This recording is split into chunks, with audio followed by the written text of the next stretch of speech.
की परिभाषा होती है हम लिखवा देंगे, ध्यान दीजिए। लेकिन हाँ, जीव विज्ञान की 2 शाखाएं होती है, ये आपको पता है, एक जंतु विज्ञान, दूसरी है वनस्पति विज्ञान। ठीक है, अब हम दूसरी जो जंतु विज्ञान है उसमें आपको पता है कि जीव विज्ञान की 2 शाखा जिसके अंतर्गत जीव जंतुओं का अध्ययन किया जाता है जंतु विज्ञान कहलाता है, और जंतु विज्ञान का जनक कौन है? पारस्परिक। ठीक है, अब बात आती है बेटा वनस्पति विज्ञान की।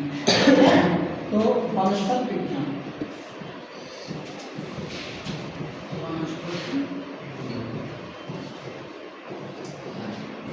इसको अंग्रेजी में हम लोग बॉटनी कहते हैं। क्या कहते हैं? बॉटनी। इसकी परिभाषा तो होगी, इन्हें जीव विज्ञान की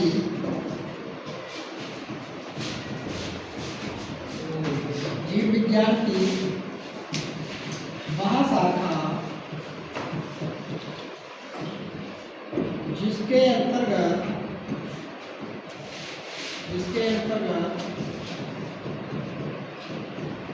पेड़ पौधों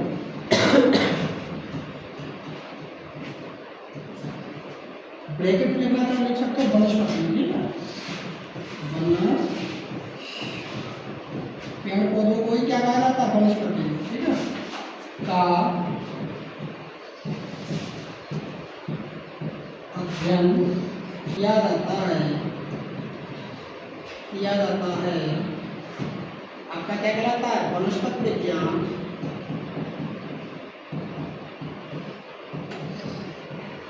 कहलाता है।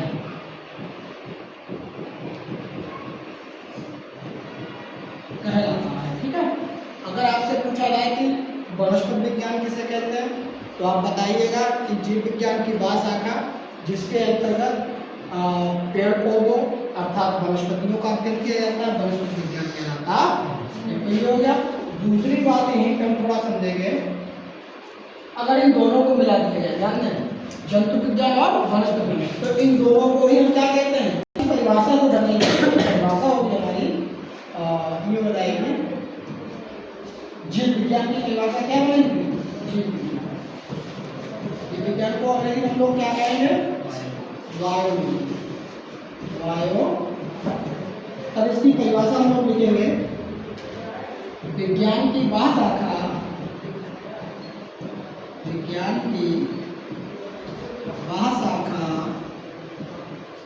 जिसके अंतर्गत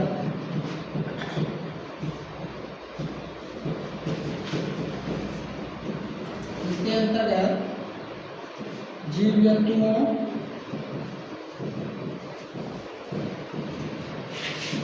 एवं पेड़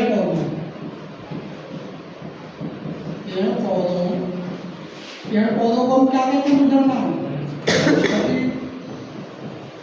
वनस्पति। ठीक है, का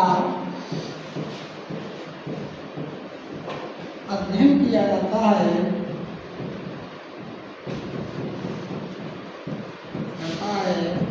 क्या कहलाता है? जीव विज्ञान कहलाता है, बायोलॉजी कहलाता है। ठीक है, जीव विज्ञान कहलाता है। ठीक है, ये आपकी बेसिक चीजें हैं जो आपको, जैसे आपका बायोलॉजी का जब पार्ट चलेगा, पहला चैप्टर पढ़ाएंगे तो उससे पहले आपको ये चीजें पता होना चाहिए कि भैया कौन कहाँ पे है, इसके लिए क्या है। जीव विज्ञान हम लोग पढ़ते हैं, जीव विज्ञान में कौन कितनी शाखा है? एक है जंतु विज्ञान, दूसरा वनस्पति विज्ञान। तो वनस्पति विज्ञान की परिभाषा क्या है? जंतु विज्ञान की परिभाषा क्या है? और दोनों को मिला दिया गया जीव विज्ञान। बेसिक चीज है आपकी। अब यहाँ किसे कहा जाता है? Father of biology, father of zoology, father of botany. तो यहाँ पे आपको ऑब्जेक्टिव बनते हैं, जैसे थियोक्रेटस है, इन्हें जो है वनस्पति विज्ञान का भी जनक कहा जाता है, अरस्तु को जंतु विज्ञान या अथवा जीव विज्ञान का जनक कहा जाता है। तो इसे नोट कर लीजिए।